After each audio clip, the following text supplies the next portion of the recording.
Okay, beta ji. Bismillahirrahmanirrahim. Last time we were discussing the variable resistors, and then we started discussing कि अगर same material की wires हैं, उनकी length अगर very हो जाएगी तो जिस वायर की लेंथ ज्यादा होगी उसकी रेजिस्टेंस ज्यादा होगी। कंपैरिजन कर रहे हैं तो थिकनेस सेम होनी चाहिए, यानी एक वक्त में एक चीज चेंज करें पेयर कंपैरिजन के। तो थिकनेस सेम है दोनों वायर्स की, लेकिन लेंथ डिफरेंट है। जिसकी लेंथ ज्यादा होगी उसकी रेजिस्टेंस ज्यादा, जिसकी लेंथ कम होगी उसकी resistance come.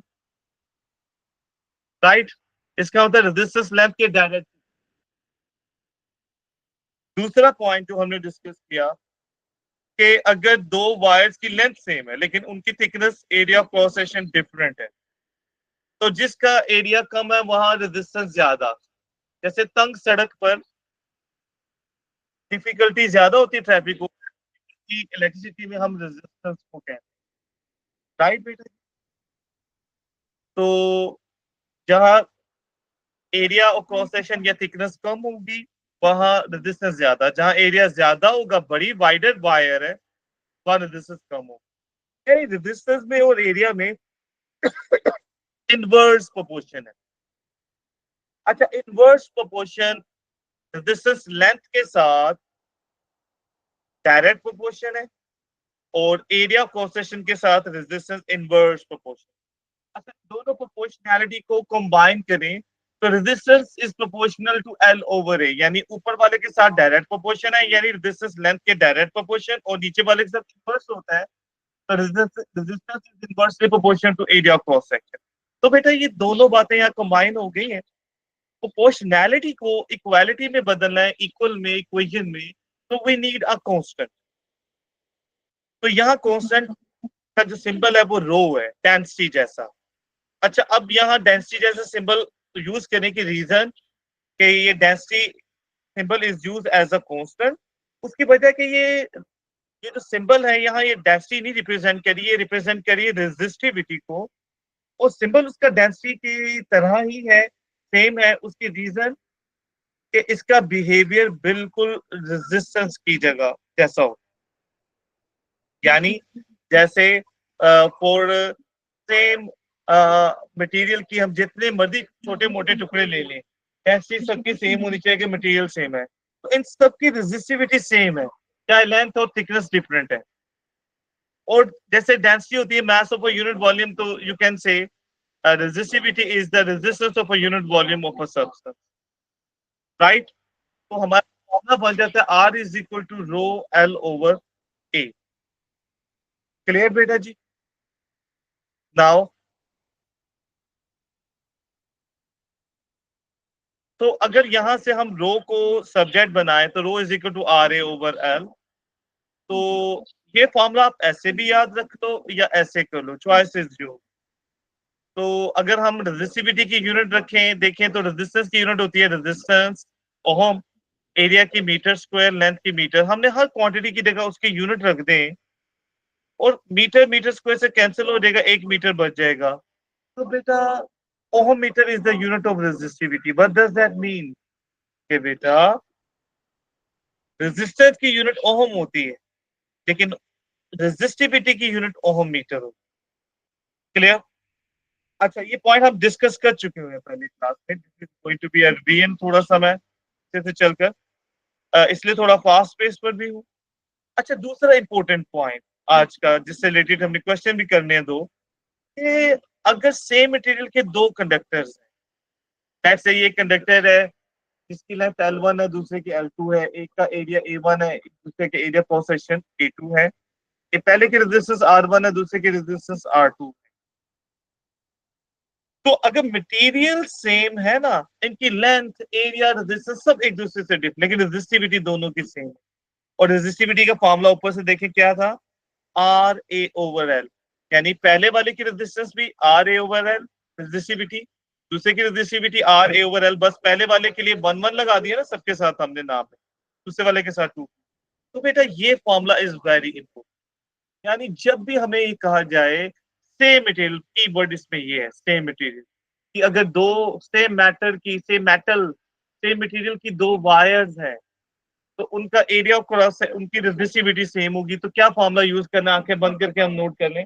R1A1 over L1 is equal to R2A2 over L।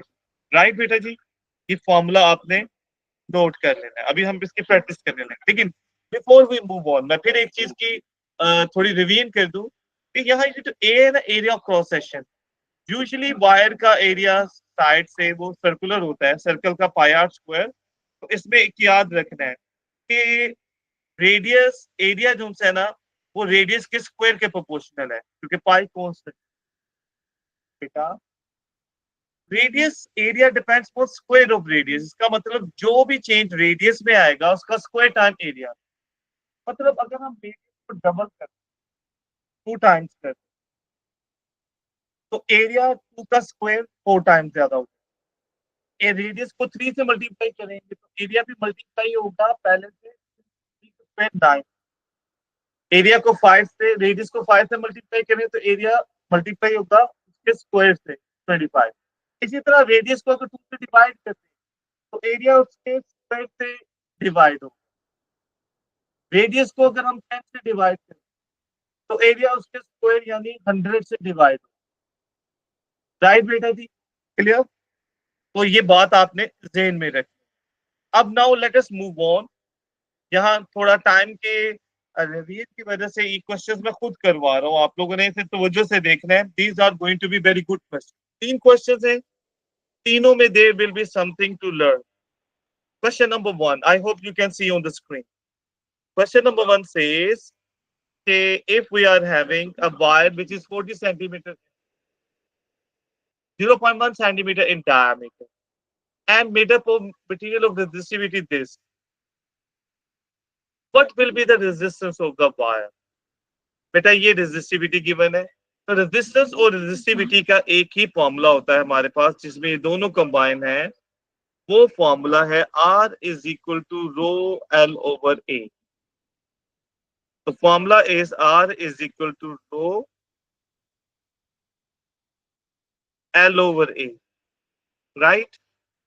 अच्छा, अब इसमें जो खास बात है वो ये है, वैल्यूज सब्स्टिट्यूट करते वक्त, ये resistivity is 2.5 10 raise to power -3 resistivity. अच्छा, एल लेंथ है, लेंथ 40 सेंटीमीटर है ना, तो सेंटीमीटर में नहीं, हमने स्टैंडर्ड यूनिट्स में रखना है, तो centimetre will be converted into metre. Centi comes from century ना, यानी 100 से डिवाइड कर देंगे हम मीटर में।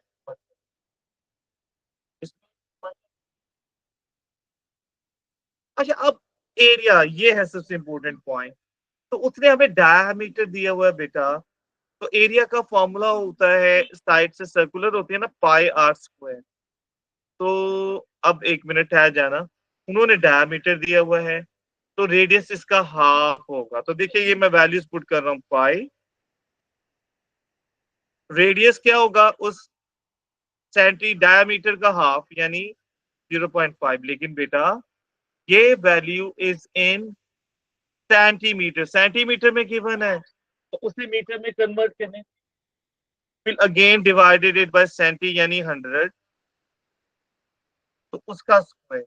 यहाँ मैं इसको इस तरह भी कर सकता हूँ कि 100 से डिवाइड करने का मतलब भी है कि वो जो डेसिमल है वो दो मार्क्स, दो डिजिट और पीछे हो जाएगा, तो ये मीटर में, और इसका स्क्वायर नहीं भूलना। This will give us the answer. तो इसमें ये जो यूनिट की कन्वर्जन है और ये एरिया के formula, this is really important. I hope you can understand, please note it down.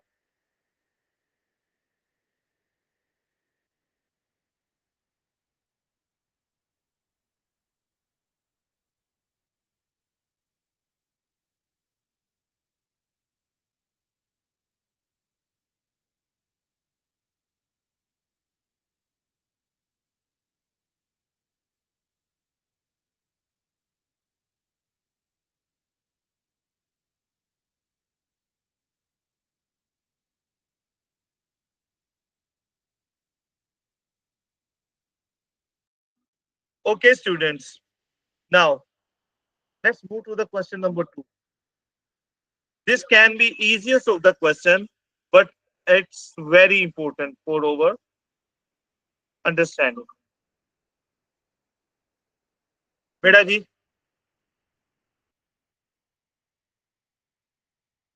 now look at the question number two. Question number two says,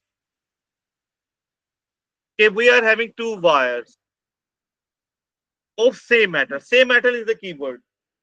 तो एक की लेंथ 40 सेंटीमीटर, एक की लेंथ 70 सेंटीमीटर, एक का area cross section 0.01 centimetre square है, दूसरे का 0.4 सेंटीमीटर स्क्वायर है. इफ अगर पहली वाली वायर की रेजिस्टेंस 10 ओम है, what will be the resistance of the second wire? Very good question. तो फिर जब भी ऐसा हो कि सेम मेटल की दो वायर्स हो, तो आपने फॉर्मूला क्या यूज करना है बेटा? तो you will use the formula R1 A1 over L1 is equal to R2 A2 over L. अब वैल्यूज को सब्स्टिट्यूट करना. पहले वाले की रेजिस्टेंस 10 ओम है, मैं यूनिट भी साथ में लिख रहा हूं. अब एरिया यहां ना, अब कोई बच्चा सोच रहा होगा कि हमें इसको मीटर स्क्वायर में कन्वर्ट करना. नहीं, यही इंपॉर्टेंट है इस क्वेश्चन में. बेटा जब भी ना ऐसे फॉर्मूलाज हो ना जिनमें सेम क्वांटिटीज लेफ्ट साइड पर है और सेम क्वांटिटीज राइट साइड, यानी यहाँ भी आर ए और एल है, यहाँ भी आर ए और एल, बस एक तरफ 1 है एक तरफ 2 है. तो इन फॉर्मूलाज में एक खूबी ये होती है कि यूनिट्स का स्टैंडर्ड होना जरूरी नहीं, सेम होना is more important. Right? Like जैसा ऐसा फॉर्मूला पे पड़ा है बॉयल ड्रॉप, ऐसे ही फॉर्मूला पर principle of moment equal to F2 into D2. ऐसे ही फॉर्मूला हमने कंजर्वेशन ऑफ मोमेंटम के लिए M1 U1 plus M2 U2 is equal to M1 U1 plus M2 V2. बेटा इन फॉर्मूलाज में खूबी है कि जो क्वांटिटी लेफ्ट साइड पर है वही राइट साइड पर है. तो उन फॉर्मूलाज में आपने एक बात, और वो बात यूनिट्स बेशक स्टैंडर्ड ना हो लेकिन सेम हो. अब देखें, जो बच्चा ये कन्वर्ट करने में चला जाएगा वो मुश्किल में पड़ जाता है और ज्यादा डिफिकल्ट बना लेता है इस क्वेश्चन. तो बेटा नाउ पुटिंग द वैल्यूज. पहले वाले का एरिया 0.01 सेंटीमीटर स्क्वायर है, मैंने कन्वर्ट नहीं किया और उसकी लेंथ 40 सेंटीमीटर है, इज इक्वल टू दूसरे की रेजिस्टेंस फाइंड करनी, और जो फाइंड करना हम उसे एज इट इज लिखते हैं.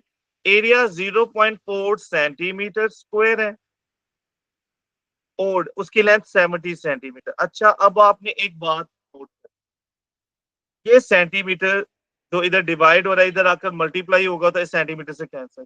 तो सेंटीमीटर स्क्वायर जो मल्टीप्लाई इधर आकर डिवाइड होगा तो ये centimetre square centimetre square. Same unit का फायदा क्या हुआ? कैंसिल हो जाएंगी, simplify.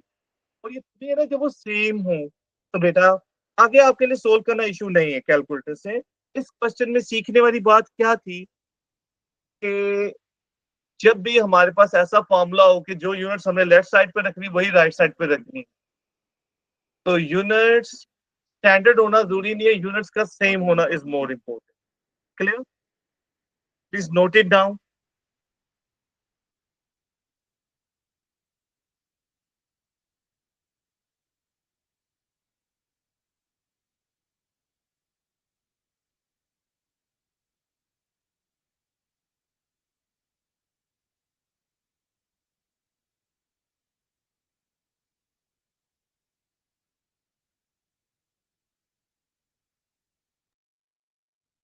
Okay, beta D.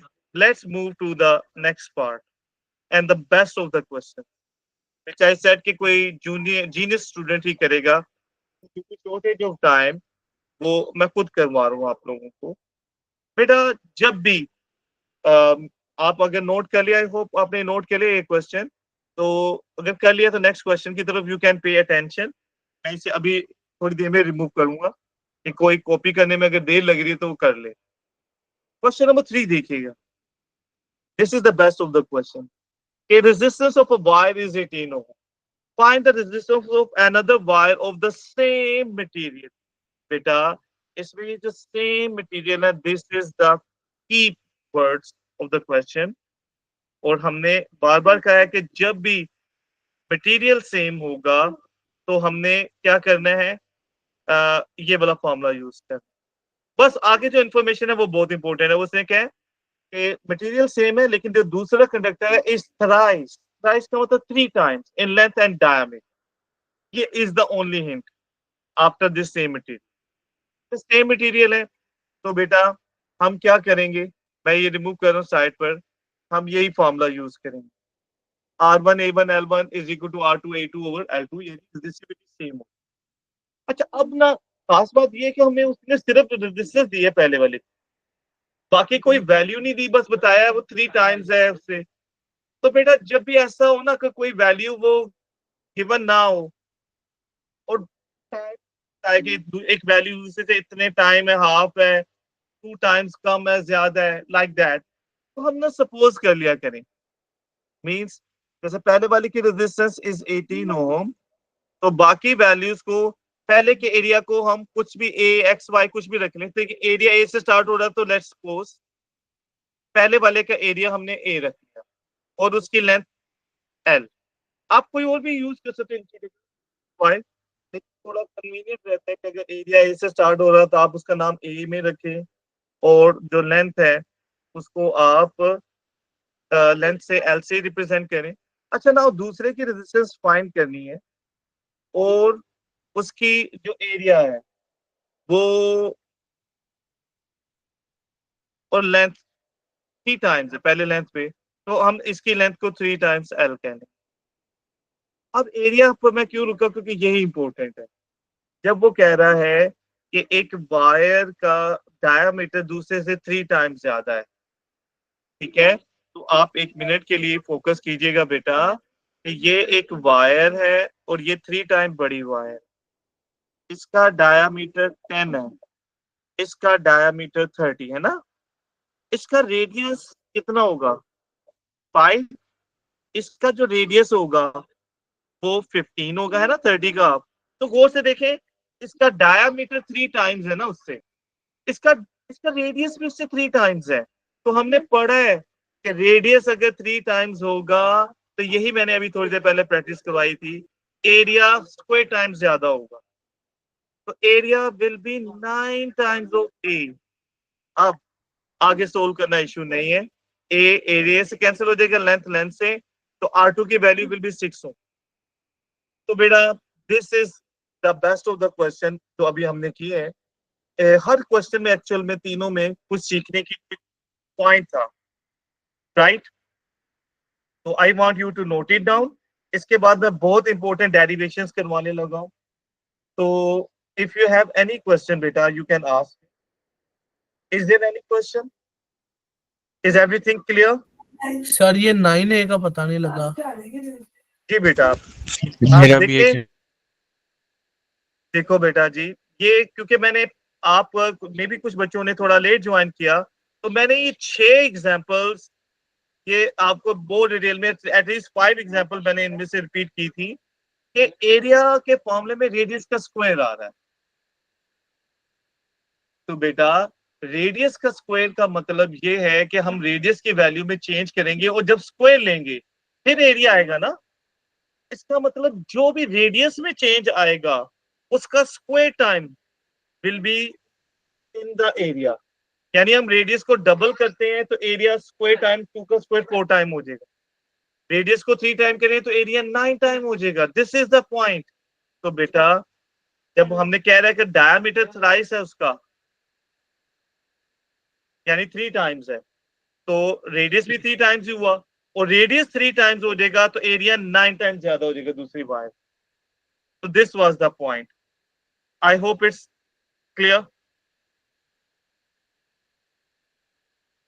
Right बेटा जी, इज इट डन? जी सर। बेटा जी आगे हम फॉर्मूलाज की डेरिवेशन करने लगे हैं जो कि एंड तक काम आएंगी। Please give me a minute Safi, then I will ask you again.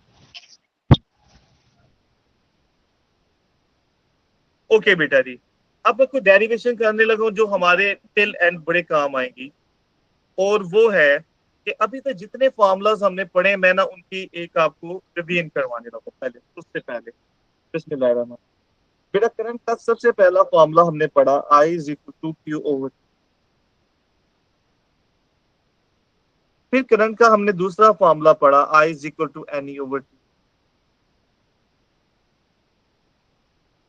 फिर नेक्स्ट फॉर्मूला जो हमने पढ़ा वो पोटेंशियल डिफरेंस का, पोटेंशियल डिफरेंस का था वर्क ओवर टाइम। फिर हमने ईएमएफ का भी फॉर्मूला पढ़ा, वर्क ओवर टाइम। यहाँ एक चीज मैं सिखाना चाह रहा हूँ, हम सबको आनी चाहिए।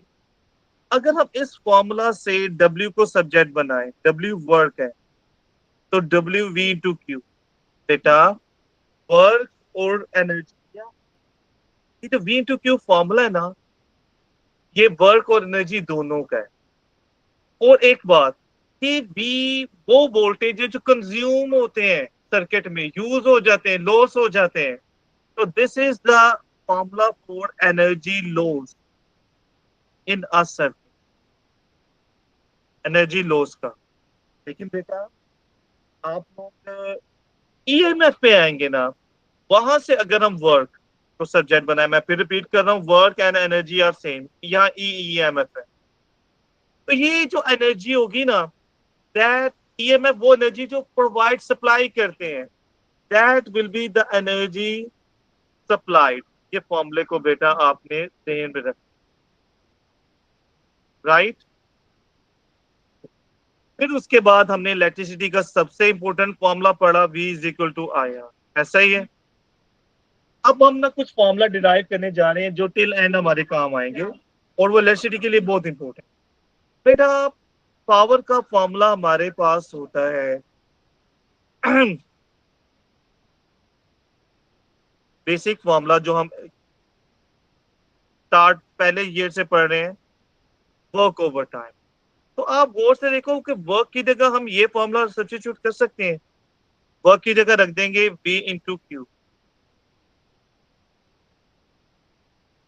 अच्छा, इस फॉर्मूला में V मल्टीप्लाई ना, V multiply by Q over T, इस तरह भी लिख सकते हैं। तो ये क्यू ओवर टी किसके इक्वल है? आई के इक्वल नहीं है। तो बेटा पावर का एक फॉर्मूला आ जाता है वी आई।